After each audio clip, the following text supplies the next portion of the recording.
On this episode of In the House, I speak with Erika Bonfanti about building enclosures. Erika is an associate principal at Acton Partners Consulting in Austin, Texas. Erika shares where most builders and installers struggle when it comes to waterproofing and continuous insulation. I get Erika's opinion on her favorite and least favorite products, where to spend money on a remodel project, and whether or not waterproofing is just overcomplicated. I hope you like this episode.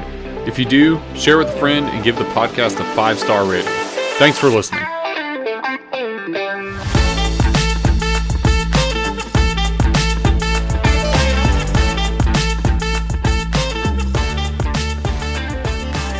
Hey everybody, welcome to this episode of In the House. I have Erika Bonfanti with me today with Acton Partners. You're the associate principal at Acton Partners? Yep.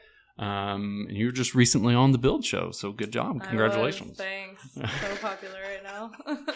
The Build Show is great, but, you know, I don't think he gave you tequila on the Build Show. That's true. Yeah, I was drinking I got water. that on him. But,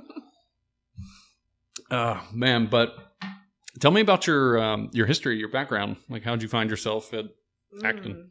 So I majored in architectural engineering in college. I had a really great mentor in high school. I took a little engineering class. It was called as an elective, but it was really just CAD. But my teacher taught, it was called an engineering class, and taught kind of mechanical architectural drafting. And he was really promoting us to get into engineering majors if we had an aptitude for it. I loved math, but I don't like people. So I was like, engineering is my jam. Let's do it. But I also really like design and architecture, interiors, that kind of stuff. But I'm not creative enough to like make a career out of it. So architectural engineering kind of felt like it bridged this gap. We had a couple of architecture studio classes. What is architectural engineering as opposed to like a structural engineer? Civil or structural. Yeah, so it's building focused, basically. So I went to Penn State. UT has a program. There's a bunch of universities around the U.S. that have programs, but it's really, you can do mechanical, electrical, lighting, construction, structural, but it's specific to building systems, not roads, bridges, drainage, that kind of stuff. So that's what separates it from civil engineering or something like that. Okay. Well, you're not originally from Austin, are you? I'm not. I'm from Pittsburgh. Pittsburgh. Yeah. How did you find yourself here in Texas? Was it just the career that brought you here? Yeah, I got hired by WG out of college at Penn State. And the market was a little weird. So the normal trajectory from Penn State is like DC. And almost everybody was applying and going to work at places like that. And I wanted something different. I'd been to Austin before, so I just randomly kind of submitted applications to a few structural engineering forensic firms down here.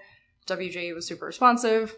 I flew down, did an interview with them over spring break, and was like, okay, this is what I want to do. And they weren't hiring, so they're very concrete focused in Austin on their structural side, so they weren't hiring for that kind of position. And you know, being from the Northeast, we're very steel focused, so I don't really have a good concrete background anyway. So I was like, sure, I'll do enclosures, whatever that is. We'll figure it out. And here I am. Yeah, so you totally didn't at all see you going into enclosures. Oh, no, I didn't even know what it was until, I think, senior year of college. I took a failures and forensics class, and we did like a little enclosures workshop. So I had a very tiny bit of exposure to it, and I dropped that knowledge in my interview, and that was it. Well, that was all I needed. Oh, perfect. So tell me a little bit about like what your role is at Acton. I know y'all do you do the design and consultation, but you also do more of the forensics too. Yeah, so we're generalists in a sense, but just focused on anything waterproofing, air, moisture related. So below grade systems, walls, cladding failures, roofing, anything that can comprise an enclosure. But we do forensic side work, which is, you know, there's a leak and we go out and investigate it and either design or repair, make recommendations. We do conditions assessments for pre-purchase, existing buildings. somebody that's trying to adaptively reuse it and do something else with it. We do historic preservation consulting. A lot of that is me personally, not us as a company, but Arden, one of our employees, is also getting into it as well. And we basically are working alongside the design team to keep things watertight on historic buildings, which is not sexy. Nobody else wants to look at it or work on that part of it. You know, they want the before and after, the big reveal, but nobody's thinking about the roof, you know? Wow. So we're basically carving off that piece and taking on the design responsibility. That's awesome, though. I mean, that's such a big benefit for builders. I mean, builders really care about those kinds of things. I mean, definitely. The finishes are great, but, you know, what's better is protecting that investment and, you know, having a consultant, which, full disclosure, I didn't even know, you know, waterproofing consultants were a thing until, you know, this year. Yeah. I mean, it's become more of a focus now, I think, than ever before, especially with new construction. Because it started in more commercial, right?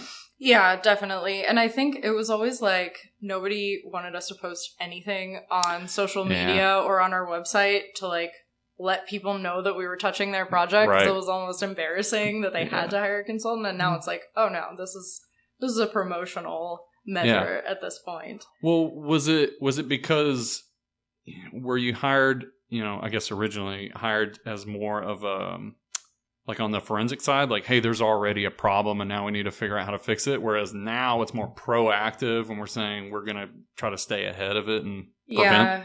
Yeah, I would say so. Yeah, I think the tables have turned, and a lot of the beginning side of what I did was forensics. And peer review was something we were doing for very specific clients that most likely experienced a problem in the past and were like, hey, can we figure out how to avoid this in the future? But like, don't tell anyone.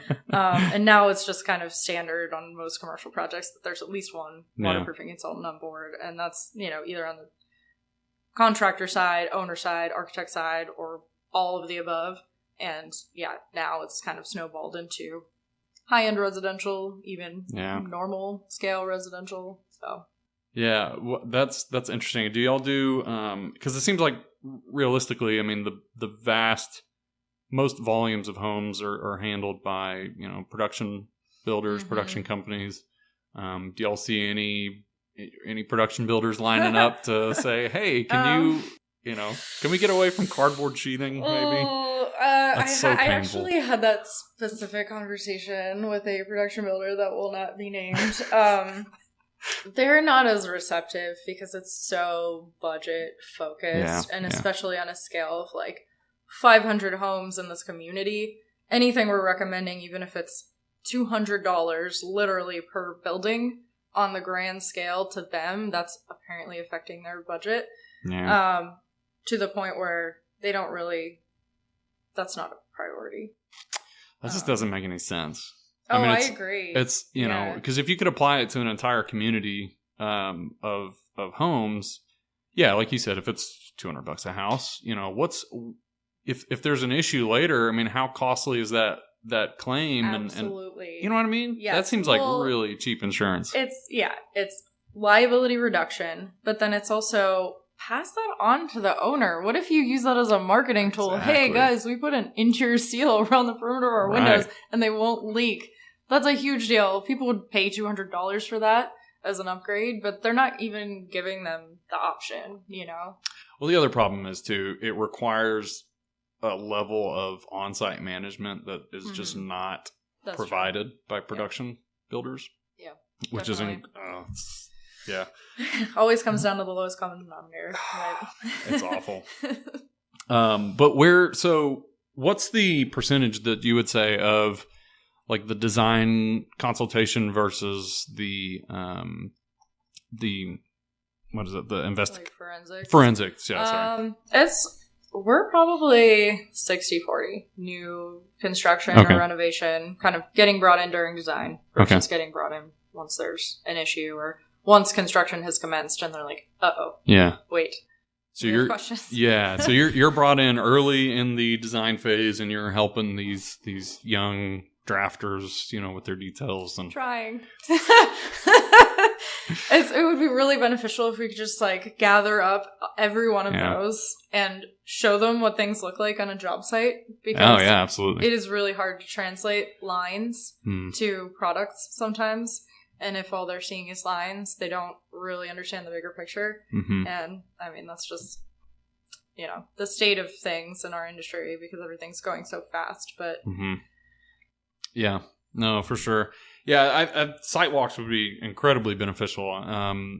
It's always great to have architects and designers and consultants come out. I mean, it's always great to have a second pair of eyes, but it's very educational too, because it's just totally different atmosphere from, drawing something in a computer or on paper versus how it's actually applied in the field. Yeah, and seeing the limitations of some of that stuff, right? Like, everything in 2D looks really nice and smooth and aligned. Yeah. And then when you go out in the field, it's like, you can't tape to that concrete foundation. If somebody shipped it all out. Yeah, exactly. Nothing's going to stick to that. What do we do now? Mm-hmm. So, I think we're just kind of like bridging that gap between, what's this actually look like versus what's the ideal drawing condition. Where do you think, in your opinion, builders get in the most trouble? When it comes to like waterproofing, air barriers, insulation, kind of the whole assembly. Yeah, interfaces. I mean, it's really when there's 2 different trays or 4 different trays or whatever coming together that all have to coordinate and seal something up effectively. Sequencing is a problem a lot of the time. As far as just, roofing went on before this thing, or cladding went on before we sealed the windows in the right spot. That's a constant struggle. And that's, 100% on the GC side of making sure that stuff gets coordinated in the right order. Yeah, absolutely. And, I mean, honestly, there's really easy stuff that gets missed a lot. Like interior perimeter seals, or making sure that you have enough gap at the perimeter of a window for a good interior perimeter seal, Yeah. And then there's really complicated stuff where, nobody could have anticipated this crazy 3D interface, and we're all kind of stumped, and that thing is definitely going to cause a problem if somebody doesn't look at it. So it's a wide range. There's not like a really specific every single time this happens. And that's where it's so helpful to have a consultant, because somebody who's like, that's their profession, that's what their expertise is in, it takes the burden off of you as the general contractor, having to make that decision on site, like what are we going to do, and that's right, just take all the liability of it. And a lot of, what we're bringing to it is, we've most likely seen it before, or you've seen a failure. Exactly. We know what works, what doesn't, or at least we know about the range of products that could be maybe applied to this condition. Yeah, absolutely. Yeah, there's a lot of stuff that I thought I knew until, kind of diving into that world and listening to the episode that you did with Reisinger and listening to that, and just like, there's so much to learn. Oh, yeah. And it's, you can just talk about it all day. Need a course. Need to for sure. do a brain dump at some point. Yeah, that would be great. Well, something that's been on my mind recently is, the way we build nowadays, do you think we tend to overcomplicate things? I think some people do. Absolutely. Yeah. What is it, I guess, that makes it overcomplicated? Too many materials, or how do I say that in a different way? So like finished material, like claddings? No, or it's more like too many layers of flashings. Yeah. Overcomplicates things, right? Or too many different types of conditions that can't have the same solution applied to them complicates things. So a lot of times what we see, especially in commercial construction, it doesn't happen as much on residential, is like windows being shifted in the plane of a wall, right? So you have a storefront window or curtain wall or whatever, and where that's located in the wall substantially affects the way that you flash and seal the opening, right? Okay. And because of where those seals need to be located, how they need to connect back to the air barrier system, whatever, if you shift it out an inch, it potentially changes a lot about the flashing of that window opening versus shifting it in. And I think that there's a disconnect between architects not understanding that because it is complicated to understand in one sense. And then, putting it on us to come up with a solution for this. A lot of times our solution is, can you shift this back an inch? Because it would make it so much easier. Yeah. But the answer is often no. No, this is what, it's going to change the entire building appearance because we need this glass in this exact plane. Yeah. And it does add, a lot of complication. More layers makes it more likely things are going to leak. So we like to simplify flashings as much as possible. I want membrane wrapping in and maybe one piece of sheet metal. Mm-hmm. Once you get to like sheet metal and a trim and another piece of membrane stripping over that, and now you have fasteners going through it, furring, exterior insulation, cladding.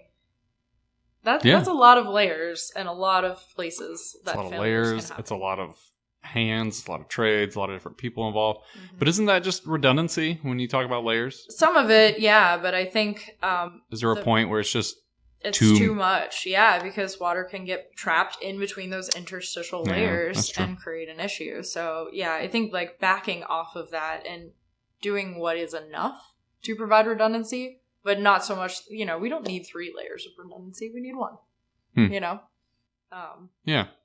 Well, that makes sense. Yeah, totally. I like to simplify it, but I don't know why. It just seems like the way we build, we use material that is just so susceptible to water damage. Right. And it makes you really have to have laser focus when it comes to the waterproofing and even air now, because water travels as a vapor through air. And so it's like now you have to focus on your thermal layer and, the condensing, what surface is that going to condense on and cause mold and rot. And exactly. It's just like, it's so complicated. It's like, I had a builder on recently who builds completely out of limestone. Mm. And I would like to hear your opinion on that. I mean, there's no perfect material. I'm not going to say this is the silver bullet. This is it. Yeah. But it's like, with the stone, I know there's complications with that too, but,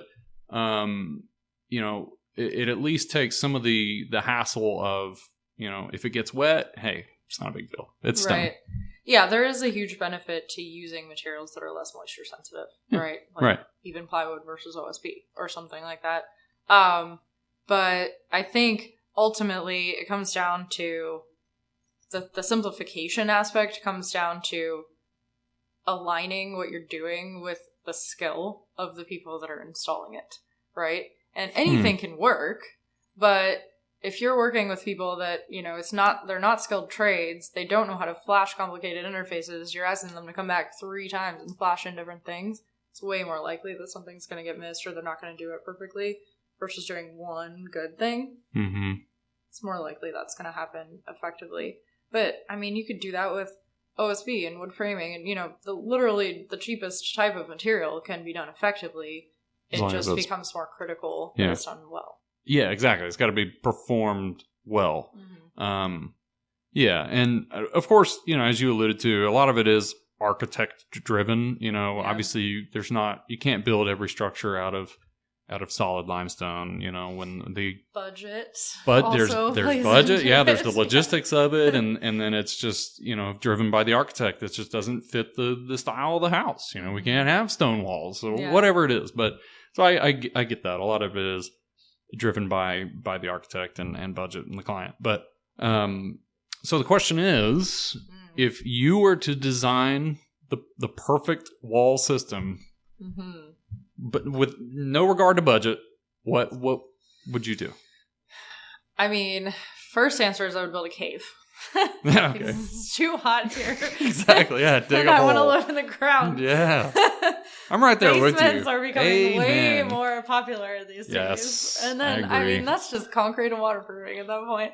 Yeah. Perfect. I agree. No windows. There'll be a bunker.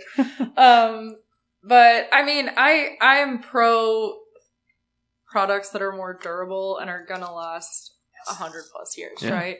I think, the most sustainable building is an old building because you're not tearing it down, right? Yeah, exactly. So if we're building things with materials that we know are going to degrade within 30 to 40 years, then one, that's not sustainable.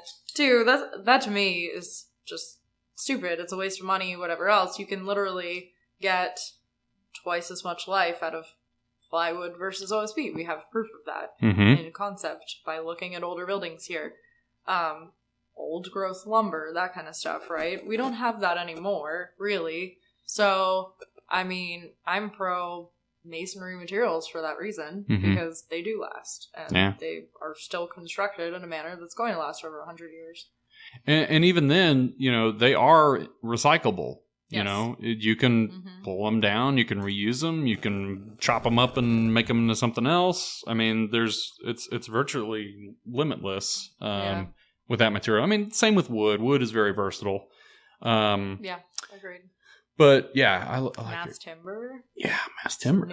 It's a new fun thing that's happening all over the place right now. I had Trent Depth on of timber builders. Nice. He just did the big project for Risinger. Yeah. I had him on, and yeah, that's so cool. I've always loved the mass timber, and there was even I had a house that I didn't design it, but I had it designed. It was a personal house that I wanted to use the what is it?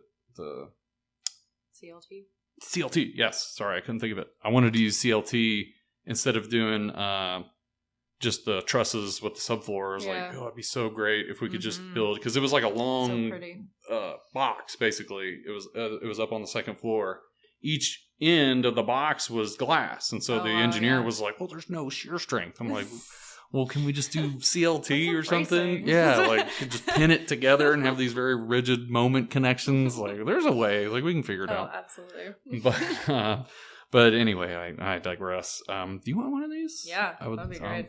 Selfish over here. My arm isn't long enough for you. Well, I got this fancy, Yeah, I'm jealous of that. $1,200. Thank you. Aggie beer bottle opener. But so to go back to what you're saying, I'm there with you. If I were to do like an addition on my house, I was thinking about the insulated concrete formwork. Oh yeah. Because you get the benefit, the strength and resilience of concrete, and then the added R value of the insulated concrete forms, and that just seems like a win-win. I agree. Waterproofing of those can be tricky. Yeah. Because they'll sell them as watertight. You don't need an air barrier. Yeah. I don't listen to Concrete that. is not watertight. Well, they're little foam bricks. I mean, of course it's not watertight. Right. Yeah. And I mean, the concrete is going to crack behind it, and Concrete's it's generally porous. not going to look very good once you take that foam off. It's not going to look as nice as, like a steel formed concrete wall or something. Right. It's not super solid, so it still needs waterproofing over it. For sure. Absolutely. Hey everyone, I hope you're enjoying the episode. Tan Timber Thermowood is now available through U.S. Lumber Brokers. Made from sustainably sourced timber, Tan Timber Thermowood offers superior stability and longevity for your decking, soffit, and siding needs.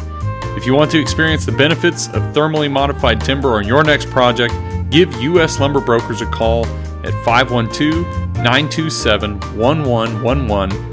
Email to sales@uslumberbrokers.com or visit their website to get started today. So if you were to do a remodel, which I know you've done, I just did one. You just did one. Where would you spend the money? That's a big question. Insulation, air sealing, HVAC. Yeah, it's hot, it's humid, and I want to keep cool and dry. Yeah. I mean, that was our main focus, right? We knew finishes were like within a certain budget. Okay, not really worried about that. But I live in a 1925 house, I was telling you earlier. We basically renovated the existing space, added a small addition on the back, and then built a 2-story ADU back behind it. So cool. Kind of classic Austin thing that's happening right now. Mm-hmm. We knew that our house was really air leaky before, and it had pretty high humidity. We have a crawl space. We have an unconditioned attic. Mm-hmm. So my priorities were encapsulating the crawl space so that all of our piping was in, a conditioned environment. Yeah. And we don't have soil moisture coming up into the space, which is, mold, all that indoor. What did that involve? Did you plastic do it? Oh, okay. Barrier over the soil, taping it up at the perimeter, and then we had a really great spray foam company come in and do closed cell to kind of seal it off and create a little mini basement. And then similar thing with the attic, we spray foamed under the roof deck and added a dehumidifier, which was huge. Game changer for us. I mean, just the ventilation and control of relative humidity, even in an old house. I mean, we didn't insulate our walls. We didn't really seal anything up. We didn't replace any of the windows because we're in a historic district. Right, absolutely. And it's still so comfortable and safe now compared to what it was. So. Yeah, and absolutely. And that's going to help with the wall performance too, right? Because when it does inevitably get wet, the dehumidifier is going to pull that moisture right out. Yeah, and it's actually, it's interesting how that works, especially with like mass masonry walls. Like we have brick with basically open wall framing and 1x sheathing behind it. But even with like a multi-width masonry wall or something like that, it seems counterintuitive that you add a dehumidifier. Okay, now you're lowering the humidity inside. It's probably going to suck all that moisture in. Well, what it actually does is it means you're not turning down your thermostat to 70. It's comfortable at 75 because your RH is at 45, right? Instead of 65 or whatever. So it actually doesn't pull as much moisture through the wall, and it doesn't cause like a cold spot that can condense, collect moisture, cause an issue. We see that a lot, specifically with old buildings where they're like overcooled and they don't have humidity control and they have way more moisture issues. Yeah, that makes sense. What about during the winter? TBD. We have a heat pump. It survived. It did really well. I was a little worried about that, but I think they get like a bad reputation for not being able to handle actual freezing weather, but the technology is way, way better now. They're using different, I don't know what the technical term for it is, but they're using materials that have an even lower boiling point that basically, create a condition where regardless of how cold it is outside, you're still able to pull heat out of the air. So yeah, we haven't had any issues, and it's been that's good. I'm not a huge proponent of the heat pumps. We had a job that we finished where we actually, it wasn't the HVAC units, but it was the water heaters. They were heat pump water heaters, and both of them, it would produce hot water, but it would not keep up with the demand. Interesting. I mean, you couldn't even fill your bathtub full of hot water. And I mean, it was all designed. I mean, you know how we do it. Yeah. Like it was all spec'd and designed, and so that kind of left a bad taste in my mouth with the heat pump units. I'm like, man, this doesn't make sense. Like, we know what works. Why are we using this over here? Electrification is the future, so I still like gas. I mean, I love the gas tankless though. I mean, those things are efficient though. Yeah, they are. They're super efficient. I think, the technology is still, it's up and coming. They're still making advancements constantly, and they're going to work out all the kinks eventually. Great. I love the innovation, so hopefully they can fix that. But all right. So you know what? Let's go into you were texting me the other day about some frustrations that you were having. And you had mentioned the protection of materials during construction from moisture. Can you expand on that? Because that's like immediately relevant to what I'm doing. So. Yeah, so this is one of my regrets from the Build Show podcast. Matt had asked me, advice to builders about what they can control moisture-wise. And I realize there's not a lot of design choices that y'all have any influence over, right? You can submit an RFI, say you don't recommend it, but ultimately it's not your call. Exactly. Whether something gets done correctly or not. Mm-hmm. And the biggest one that I think, one of the biggest ones that I think contractors can control is moisture in materials during construction. And, I saw this issue literally with my own house as it was being constructed, where obviously you're constructing it, it's going to rain, wood materials, moisture sensitive materials are going to get wet. And there is a critical point where you have to protect and remove that moisture before you can enclose things. Mm. And a lot of times that doesn't get done, or just kind of gets overlooked, and people close things in for the sake of schedule. So when you say enclose, do you mean dry in? Yes. Okay. Absolutely. So how do you, I mean, inevitably, yeah, sometimes it rains before you dried in. So how do you... Right. Let it dry back out before you enclose things. And I mean, it's simple stuff, right? It's like buy a moisture meter and check everything and make sure that it's under a certain moisture content before you're enclosing it, and, you know, potentially encapsulating that moisture in the wall for a long period of time where it's going to cause a problem. Before, like, insulation. 'Cause right, yeah. Insulation, interior finishes, that kind of stuff. I've run a dehumidifier, run some AC inside the building. We're pretty big on that. I mean, we like to fully condition a job site as early as possible, for that reason. And, I mean, I think higher-end builders are pretty good at that. Yeah. I think there's, like, a mid to lower range where they're not really thinking about that. They're just, you know, well, shit, this trade is coming this week, and it rained, and too bad. Oh, well, schedule. Keep going. Yeah, I know. I've definitely experienced that before, too. And it kind of eats at you, but, yeah, at the end of the day, it's like, well, you know.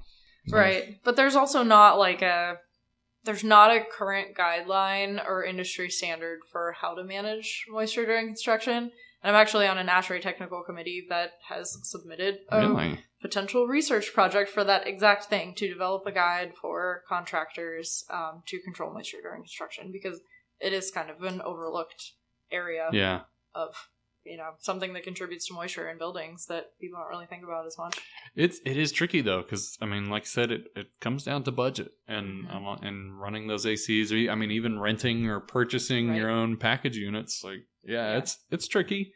I don't know. Maybe there are some solutions for builders who don't have those resources that they can use to help monitor and manage the moisture, you know, during the construction process. I mean, I think it's good planning, and like I said, you can buy a cheap moisture meter on Amazon. Right? That's true. It seems like even if you can't condition the whole house pre-installation, you could at least get the moisture meter, go around, take some measurements, and at least record, you know, what are the moisture levels.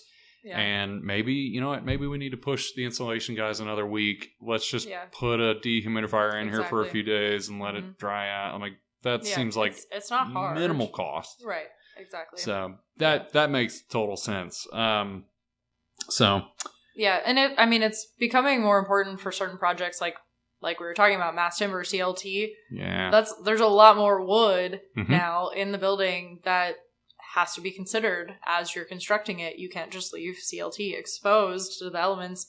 Any type of glue lam, you know, structural members or whatever else, they have to be protected.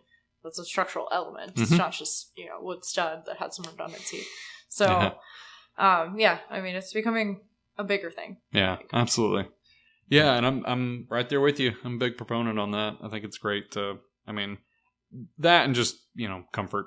It makes happy workers or more productive workers, and so it's great. I think it aids to the overall production of the project too when it's not insulated but conditioned early on. Yeah, absolutely. What are some of your favorite products that you utilize? I kind of want to get into, like, what are your favorites and what are your least favorites? I don't know if I want to name manufacturers. Okay. I don't want any enemies. I think almost any product, I don't know, maybe not cardboard sheathings. Almost any product could work as long as it's detailed correctly. I like separation between sheathing and air moisture barrier and insulation layers. I think once you start combining those into a single product, the likelihood of something going wrong, getting installed incorrectly, not being exactly where you want it to be, increases. Are you talking about like an insulated sheathing? Darn it. I was hoping to use that on my house.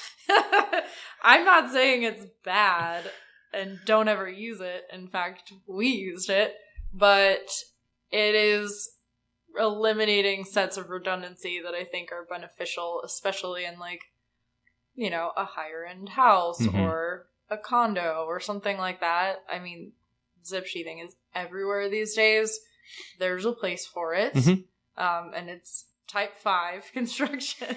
Yeah. It's getting used on gas stations that are 100% hotels, not type 5. like, right? huge hotels I see with zip. Horrifying. Yeah. So, I mean, single story, 2-story building, whatever, it's fine. But I think, once you get into, you're asking that a lot out of that single material. And the insulation wants to be outside. The continuous insulation wants to be outside of your. See, I wanted to ask about that because it's I guess you could say it's not an exterior insulation because it's inside of the air and the water and vapor barrier. Yeah, right? I mean it's continuous, so it limits thermal bridging. Yeah. But it doesn't shift the condensation plane where you want it to be.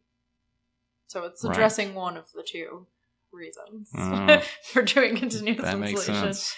Yeah. That makes sense. I guess you could do both, but then it's like, why even spend the money on the zip bar if you're just going to throw some insulation on the exterior? Yeah.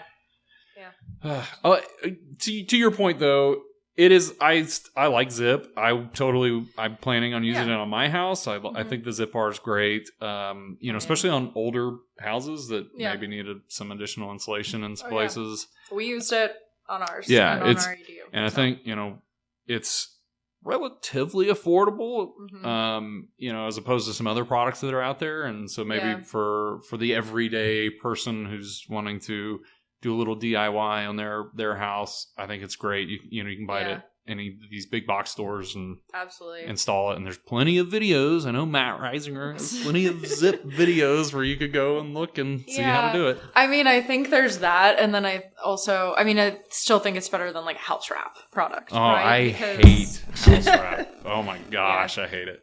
So I hate house wrap. I think if you asked me that question like 5 to 7 years ago, I was like, I don't know, house wraps and pretty much the same thing, right? Or insulated weather barrier sheathing boards, whatever. Like, I felt like they were the same, and I've turned a corner. Yeah. House wraps are not as good in the sense that the installers don't do it right. Yeah. In either case, I mean, it's almost always the framer, right? True. Yeah. And the framer's not a waterproofer. That's why I don't like putting that burden on the framer. Yeah. Let the framer frame. Yeah. Yeah. But at least when you're taping something that's integral, that's easy. That's even easy to if verify. they tape it. Yeah. Yeah. But with a house wrap, now you have a secondary layer. Water could get behind it, and then you have to control that water too. That's more difficult. Yeah. Versus zip, like, water can't get behind it. It seems to me like I hate the house wrap. It just seems like way too many things can go wrong. And good luck when it's a windy day installing that. Right. It is a You're nightmare. using like 3 different applications of it to get one good one. It's a nightmare. You're up on scaffolding, you're high in the air, and it's windy. It's like there's no way that's being done correctly. I know. But okay, so that was just what I don't like. Yeah, no. Sorry. I love fluid applied weather barriers. Yeah. I think that just basically, hands down, in all cases, they are a top-notch product. Agreed. Pretty much any manufacturer, right? Any manufacturer that has a good, like, flashing membrane, especially a good self-adhered flashing membrane that can bridge over different substrates. There's STP fluid applieds now that are high temperated, rated for long-term UV exposure. That's huge. Yeah. That's something that, we've historically had to design around. And the fact that you don't have to design around that is a really big deal. And STPs were, an automotive industry thing that has now just burst into the construction market and taken over all asphalt-based products and everything at this point. So, yeah, I'm a huge fan of that. Furring. Any kind of furring is awesome. Yep. It's the little things for me. Pre-finished metal, not painted galvanized. Please don't ever do painted galvanized again. Pre-finished metal is so much better from a performance perspective. For flashings, or copper, stainless. Or, I mean, I think we're both spoiled because we work on nicer very builds, high-end residential, copper or stainless is not a question, but pre-finished is also great. Or galvalume, but something that's not just galvanized metal, I feel like used to be a really good product when it was thicker, but now like you see that like very thin galvanized with a very thin galvanized coating, and it just doesn't last. Yeah, I think you're right. I've experienced a few failures even with the galvanized that you're like, why is it rusting? Yeah, or why is the paint flaking off in 3 years? Exactly. Yeah, that's frustrating. Mm-hmm. I love fluid applied as well. To me, that just takes out a lot of the headache. There's way less things that can go wrong. Yeah. I mean, I say that it's still, you have to have somebody competent doing it, but yeah, but usually those people are competent because they know how to install it. They're almost always vapor permeable, which is beneficial. Yeah, that and a Lumiflash. I think a Lumiflash is a wonderful product. I mean, that's a sheet applied versus a fluid applied with exterior insulation. That's great. Yeah. Shift that condensation blade. Yeah.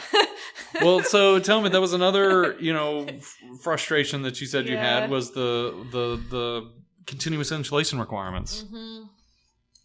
Sorry, I'm constantly bitching about that kind of stuff, but so one of my recent pet peeves, it came up specifically on a project, but it comes up on a lot of projects, is, building code is minimum, generally regarded as the minimum requirement for, good building practice. A building built per code, we were always told, is a shitty building because it can be a lot better. Absolutely. Right? You shouldn't just be minimum everything. Yep. That seems to not be the case with the IECC, where everybody just disregards it and does their own thing. And, I mean, we're at kind of a critical point where people are really starting to focus on sustainability, passive house standards. I mean, LEED's, old news compared to what people are trying to do now. Mm-hmm. And code minimum, even in our climate, is exterior insulation. Walls, roofs, continuous, not broken by Z-furring, not with huge steel beams penetrating through it. It's continuous. And there are, in every sector of building, it is a struggle to get it to stay in the project like that. Mm-hmm. And it's not for lack of, it's not for an installer can't install something through it because they can't fasten into the studs. I mean, we have plenty of competent installers that know how to install claddings through continuous exterior insulation at this point. Mm-hmm. It's just like the most low-hanging fruit for VEs, or some architects just assume that it's not going to be in the budget and so they don't include it. And it does make a notable impact on energy performance, and I don't care if you've done an energy model and you've proven that your building at least complies with the minimum code standard or is slightly better. If it's covered with curtain wall and you have no exterior insulation behind your cladding, it's not working as well as it could be. Do an energy model with it actually meeting code and having those assemblies, and look at the difference. Yeah. And that drives me nuts. I mean, I'm not LEED certified.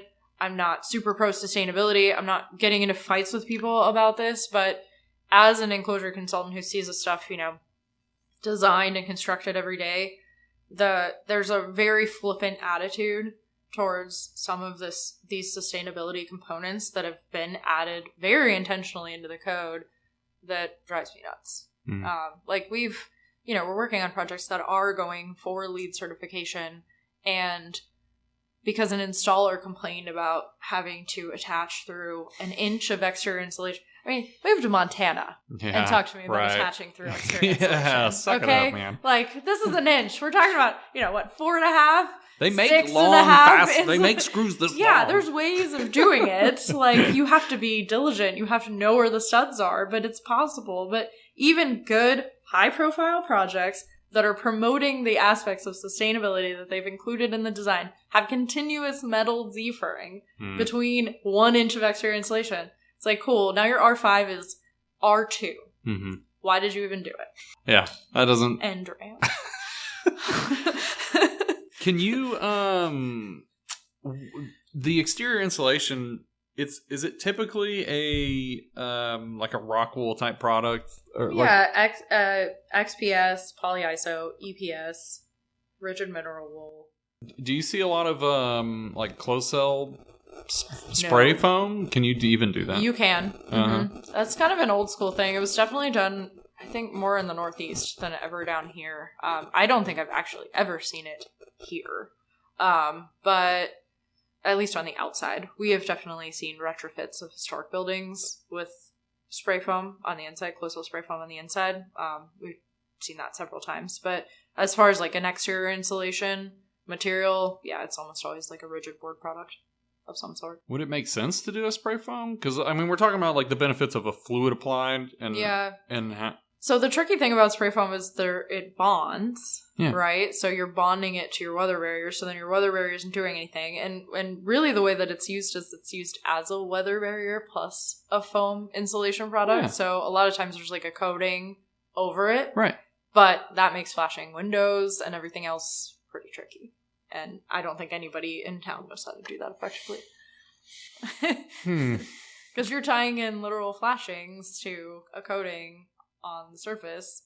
Well, could you do a rain screen type barrier and then spray foam on top of that so you have the air? Probably. But I mean, why cost wise? I don't know, because it's badass and nobody's ever. Let's try it. Yeah, I mean, why not? Yeah, I mean, that's what we do on the inside of historic, like, masonry buildings and stuff. You don't want it to bond to the masonry, so you provide, like, a drainage mat or some kind of bond break layer, but, yeah. Okay, well, I got that question off the top of my head. It's definitely done. I mean, probably, like, 10 years ago, I'm sure Building Science Corp has some older photos of buildings that are detailed like that, where you know that the face cladding comes off and the spray foam becomes the weather barrier and the exterior insulation layer. Yeah, awesome. Well, I want to wrap up with one question, which is, if you could change one thing about the industry, what would it be? Stop focusing so much on budget and schedule. I mean, I think that's what gets in the way of all of our quality issues, and what causes all of our quality issues. I understand the focus on those things, but I think that building well-performing buildings doesn't cost that much more. And if you VE out all of our redundancy and everything else, it's destined to fail. Yeah. And, you know, we're not the most expensive part of a project ever. So I think it just needs to stay. And I would like more trust in our people to, you know, if we're making a recommendation and telling you we wouldn't recommend doing that, or we would strongly recommend not doing that, there's a reason we're saying that. Yeah. And a lot of times that gets ignored. And then we're having to, you know, 6 months later, figure out a solution that's less ideal and try to make it work. Yeah, that's super that's frustrating. Not a good position. Well, that's very well said. And I agree. So, but Erika, I appreciate your time. Thank you very much for coming on. I really enjoyed the talk. Me too. Thanks so much for having me. Thank you. Fun. Thanks for the beer. Oh, absolutely. And the tequila. Yeah, absolutely.